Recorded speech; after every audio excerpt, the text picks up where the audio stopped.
live from New Delhi. You're watching DD India Live, India's voice to the world. I'm Lipakshi Khurana. Coming up in the next 30 minutes.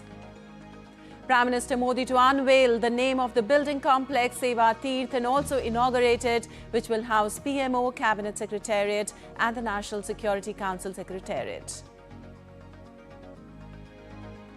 BNP set to secure big majority as counting proceeds in Bangladesh parliamentary election, leading in 170 seats to cross the halfway mark out of 299 contested constituencies. Trump revokes landmark ruling that greenhouse gases endanger public health, scraps vehicle emission rules, significant rollback on climate change.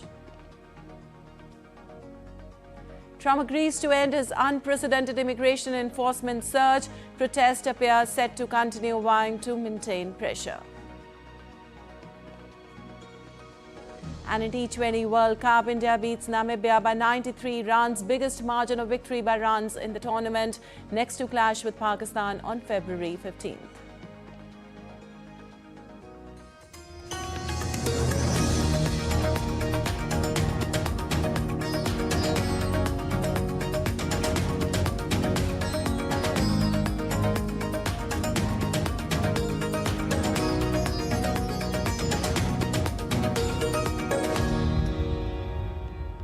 And on to the details now. The Bangladesh Nationalist Party is on a course for a sweeping victory in the 13th national election, leading in 170 constituencies as of 3:30 a.m. Bangladesh time. After nearly 2 decades out of power, the BNP expressed confidence of securing more than two-thirds majority, calling the outcome an overwhelming public mandate. Well, senior leaders, including Chairman Tariq Rahman and Secretary General Mirza Fakhrul Islam Alamgir, have won their respective seats, according to unofficial results. Meanwhile, the BNP called for nationwide prayers instead of victory rallies, urging supporters to avoid public celebrations as the country awaits official confirmation of the results. Moreover, Jamaat-e-Islami and its allies claimed a victory in around 60 seats, while the National Citizen Party, a key partner in the Jamaat-led alliance, said it had secured 6 constituencies. The Election Commission has yet to announce final official results, with counting still underway. It also suspended results in 3 constituencies, Sherpur 2, Chattogram 2 and Chattogram 4, due to pending cases in the appellate division. Well, alongside the election, a referendum was also held on a set of constitutional reforms. The focus was on establishing a neutral interim government for election periods, restructuring parliament into a bicameral legislature, increasing women representation, strengthening judicial independence, and introducing a 2-term limit for the Prime Minister. There was no official word on the outcome of the referendum. However, leading local newspapers report that 73% of the nearly 296,000 votes cast in the referendum said yes and the rest said no. And for more on this, we have Naval Singh Parmar joining us on the phone line from Dhaka. Well, Naval Singh, with the voting done and the BNP, as we know, leading in 170 constituencies and claiming a potential 2/3 majority as of now, how is the political atmosphere on the ground in Bangladesh, especially among the supporters and also the rival parties? Yes, in fact, counting is still continue, and in the according to the latest figure, BNP is leading on 208 seats, while the Jamaat-e-Islami and its allies partner are leading on around 70 seats, and 7 independents, others are leading on the remaining seats. So counting is still going on, and official result has not been declared.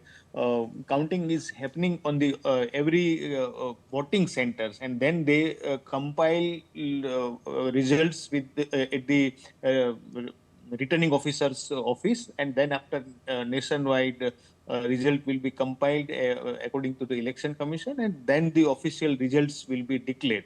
But in initial strain and on most of the seats where the out of this 208, BNP is leading. Unofficially, candidates have been declared win, winner of the election, and still official confirmation is pending at the election commission end. But in case of referendum, there is only counting happens on many of the centers, but referendum is happening for the entire Bangladesh, and this is the ballot based voting, so it required time to compile the nationwide data. So there is no clear indication regarding the trend of referendum. However, there is a reports in local media that out of around 3 lakhs what counted referendum, what counted, there is a yes is in majority, but the trend is reversing now. It was around 70%, but now yes what is now reduced to 63% according to latest figure. So it is very early to say what will which side the referendum will go. But as the BNP party was not seriously supported the yes vote in referendum, though there was a pressure on BNP from the Yunus administration to support the referendum in affirmative way. The local media and the local analysts' view is that if BNP gets the big win, then there will be an effect on referendum also of BNP's vote, and it may be yes or maybe no. All right. Also, Naval Singh, there have been allegations of delays and possible tampering in some constituencies. What are the reaction to these claims? What do we know more about them? And what is the Election Commission saying on all this? Well, in some of the seats in Dhaka, where the fight was very fierce, neck-to-neck fight between the Jamaat allies candidate as well as between BNP candidates, some of the seats there were margin was very less. So those candidates who lose their election, they are alleging the opposition or those who won the election, particularly on many seats, the BNP candidate won. So there is a big setback for the Jamaat and its allied partner. Some of its prominent leader, like its Secretary General Ghulam Parwar, lost his election from Khulna. Even Safiqur Rahman, he was also its result is not declared, but he was also got a big fight from his opponent. So for Jamaat-e-Islami and its allied partner, particularly the NCP, the young leaders, student leaders like Nasruddin Patwari, Nahid Islam, these were the prominent figure of NCP at the moment, July movement against the Sheikh Hasina. They lost their election. So that is the reason why the NCP and Jamaat-e-Islami are accusing the opposition as well as election commission for delaying the result. But it is a big day for BNP and Tariq Rahman, the way they maneuver the entire election process after fall of Sheikh Hasina. Though there was immense pressure on BNP from the administration side, but they managed to handle this pressure, and people also supported, I think, BNP party. Awami League Awami League was not contesting this election as it is a main political party under Yunus administration.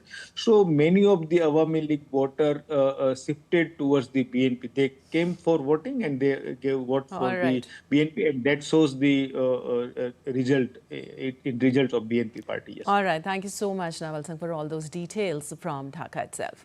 And moving on, US President Donald Trump announced the repeal of a scientific finding that greenhouse gas emissions endanger human health, removing the legal basis for federal climate regulations.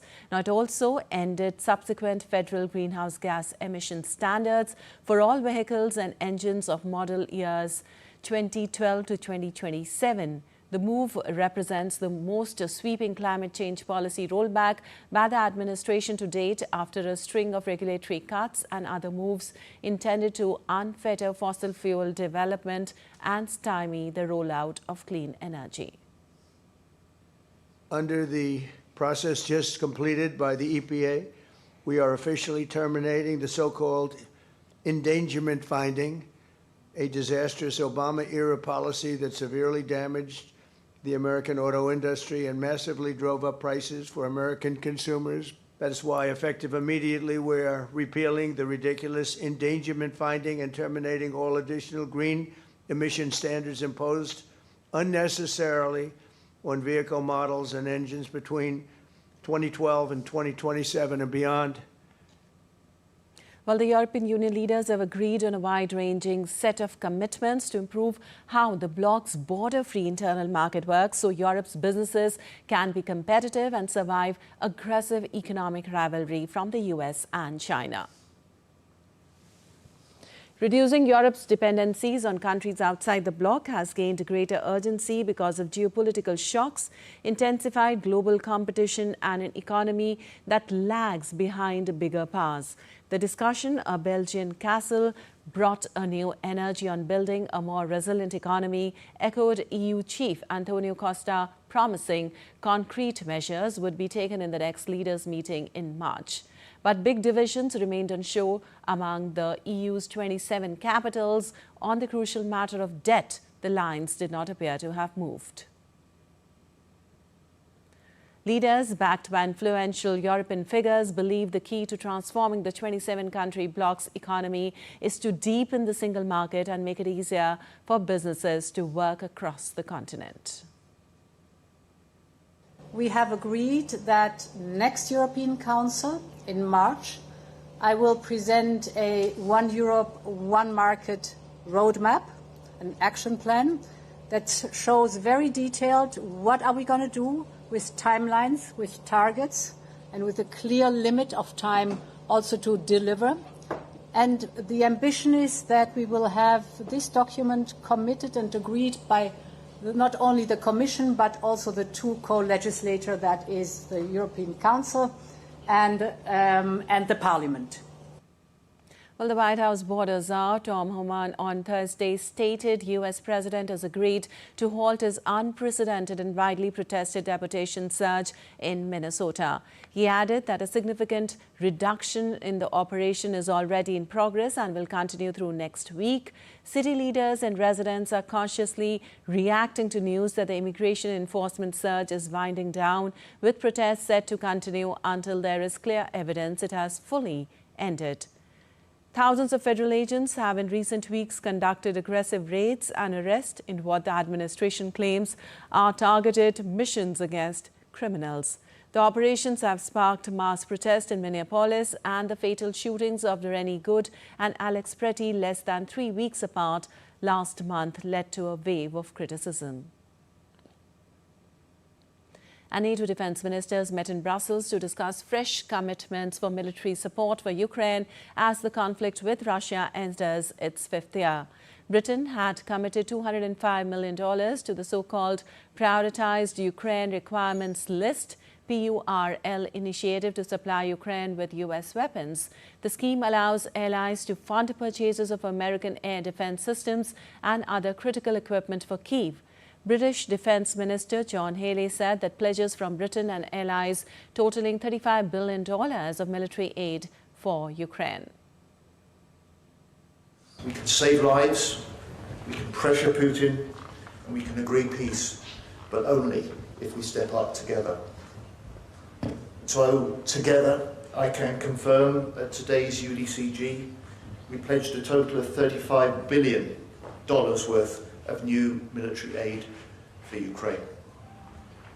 For our part, the UK is spending the highest level of support for military aid for Ukraine ever, and at this UDCG I announced a new £500 million package of urgent air defence support for Ukraine, President Zelensky's top priority. Well, the allies have already put forward over $4.5 billion through the program. The pledges were made at a meeting of the Ukraine Defence Contact Group, which comprises 50 nations co-chaired by Britain and Germany. Ukraine needs our support now more than ever. And we must also support the vision of Minister Fedorov when it comes to 2026 and to make Ukraine as strong as possible in the fight. And I'm urging all nations to step up their support and to share that burden. One thing we will contribute to is what is referred to as a city dome project. It is concerned with the improvement of air defense above Ukraine's metropolitan areas that are under threat. And moving on, to ensure the smooth conduct of the upcoming March 5th election in Nepal, India on Thursday handed over the third tranche of election-related assistance to Nepal. The third tranche of election-related assistance was ceremonially handed over by Ambassador Naveen Srivastava to the Minister of Home Affairs of Nepal, Om Prakash Aryal. The vehicles were gifted to support Nepal's upcoming election. This follows two earlier deliveries on January 20th and 29th, with more assistance expected soon. The ongoing cooperation and support from the Indian side reflect the multifaceted, multi-sectoral development partnership between the two countries. It also symbolizes the deep mutual trust and friendship between the people of India and Nepal. And still to come in this edition of DD India Live. Piyush Goyal says India-US trade pact safeguards farmers. SBI report projects India-US trade surplus to cross $90 billion annually, boosting GDP by 1.1%. And on World Radio Day, we pay tribute to radio, a timeless medium that bridges distances and brings people together.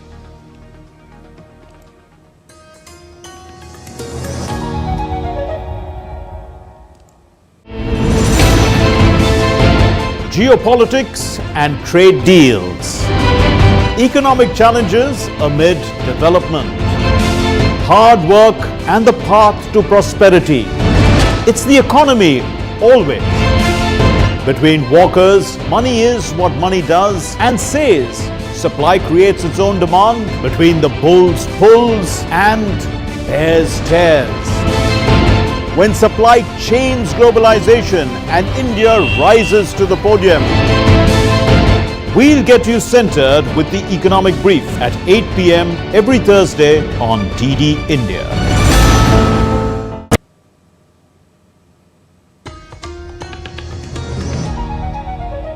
Welcome back. You're watching DD India Live. I'm Lipakshi Khurana. And moving on, Prime Minister Narendra Modi will unveil the name of the building complex Seva Teerth today.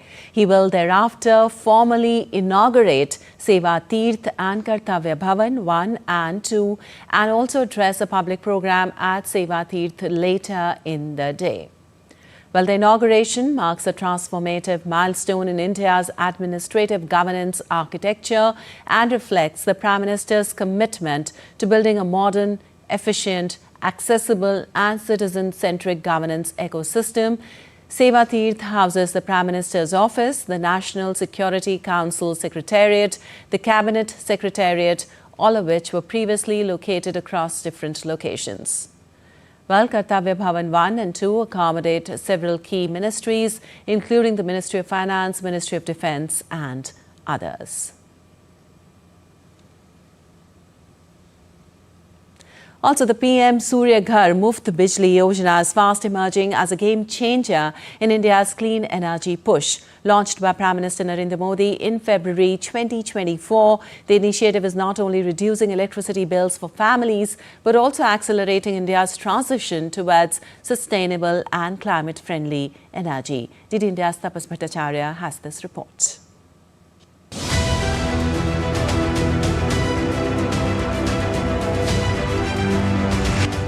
India is powering its future right from the rooftops. On February 13, 2024, Prime Minister Narendra Modi launched the PM Surya Ghar Muft Bijli Yojana, a transformative demand-driven scheme to bring solar energy to every home. Under this initiative, any residential consumer with grid-connected electricity connection can install rooftop solar by applying through the national online portal. The government provides a fixed one-time subsidy transferred directly into beneficiaries' bank accounts. To make adoption easier, households are also eligible for bank loans at concessional rates. To ensure last mile reach, urban local bodies and panchayats are actively promoting rooftop solar system at the grassroots level. The impact is already visible. Since its launch, over 20.85 lakh rooftop solar systems have been installed nationwide, benefiting more than 26.14 lakh households. A total of 14,771 crore has been disbursed as central financial assistance till December 2025. Looking ahead, rooftop solar installation in 1 crore households could generate 1,000 billion units of clean electricity, cutting 720 million tons of carbon emissions over the next 25 years. Tapas Bhattacharya's report, DD India. Well, India's Trade and Commerce Minister Piyush Goyal has once again asserted that the India-US trade pact fully protects farmers' interest. In a social media post on X, Goyal said that around 90% to 95% of farm products produced in India have been left out of the trade agreement in which the interests of farmers have been protected. He stressed that the pact does not touch sensitive agriculture and dairy. The minister also assured the nation that under Prime Minister Narendra Modi's leadership, farmers of the country will always be secure, empowered and prosperous. In the recent trade deal with the United States of America, the interests of farmers have been kept paramount and fully protected. In this agreement, all major crops of farmers, including wheat, rice, millets, soya meal, corn, GM food products, spices, potatoes, have been fully safeguarded. We have also fully protected the interests of farmers producing major fruits, including apples. India's doors have not been opened to dairy products or poultry.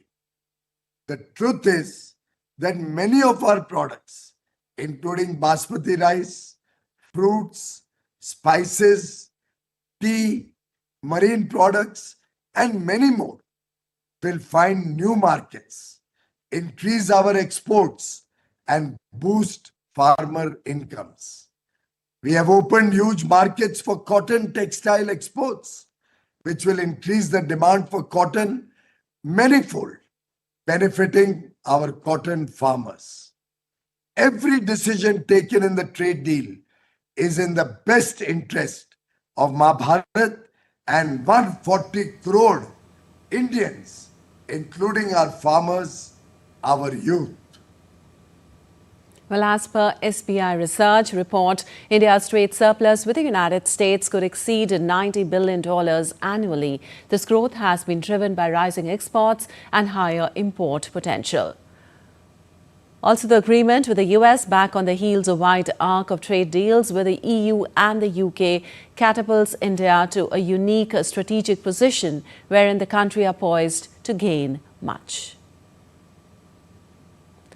The report also says India's export of $1.36 billion of agricultural commodities will receive zero additional US duty access.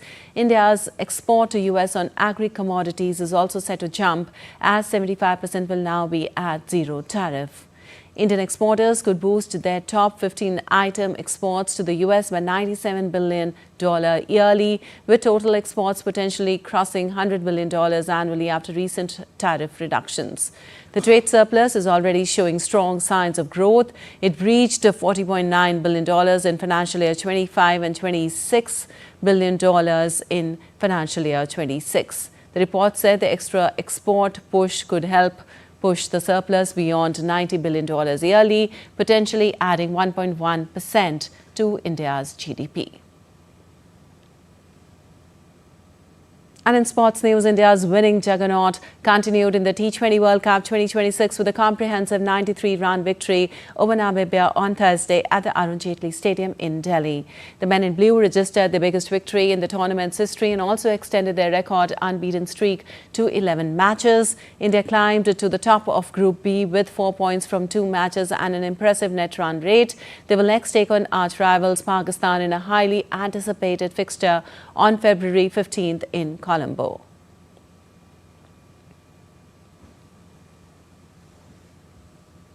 Well, today we are celebrating the World Radio Day, a tribute to the medium that has not only carried voices across distances, but also connected hearts and minds. DD India's Tripti Tripathi reports for more.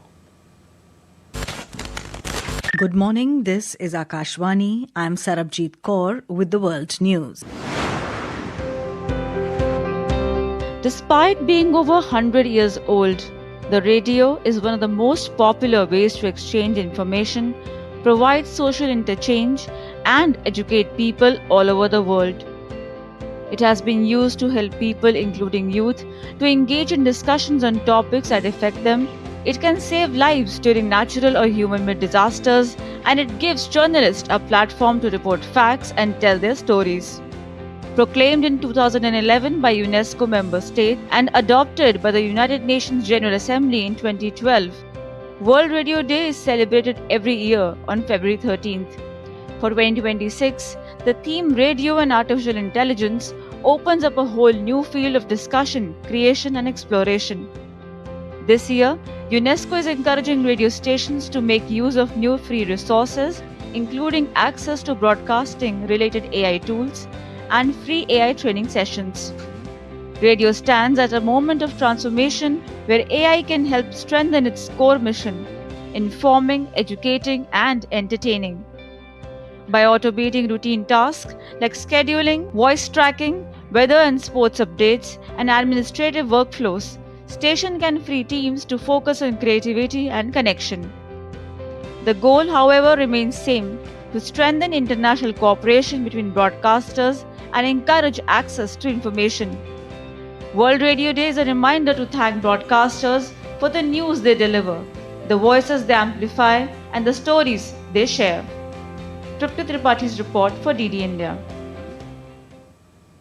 All right, that's all for this edition of DD India Live, but let us know your thoughts on the news of the day. For those on the go, you can get all the latest news and updates from India and across the world on the DD India mobile app. The app is available on both Android and iOS platforms. Scan the QR code on the screen to download now.